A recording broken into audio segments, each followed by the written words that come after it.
All right, so I'm talking with Tony Hsieh, CEO of Zappos, and you've added a fourth C to your vision. So talk a little bit about that. Tell us the other three and what you've added. Yeah, so it's kind of evolved over time, and for the longest time we thought of our brand at Zappos in terms of the three C's: clothing, customer service, and company culture. And recently we decided to add a fourth C, the fourth C being community, and that kind of coincided with our relocation of our headquarters from a suburb to actually the former city hall of downtown Las Vegas. And there's a lot of other corporate campuses where they're really focused. They're great for employees and really focus on employees, but don't really integrate or contribute to the community around them.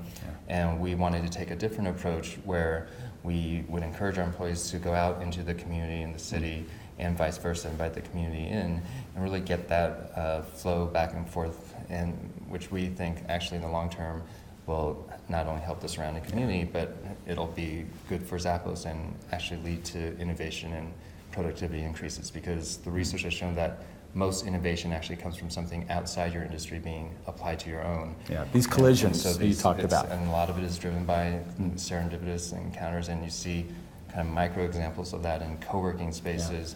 And then if you just look at the statistics historically of cities, they get more productive and innovative as they scale because of the density, and which results in more collisions. Yeah, and I thought, so as a specific example, they might want a pub on campus, but why do that when you can have a pub in town? Yeah, or several pubs, and you might run into people you would never have thought to run into. Very good. Tony, you're always on the bleeding edge of innovation. We're excited to see what you're going to be doing next. Thank you. Thanks for having me. You bet.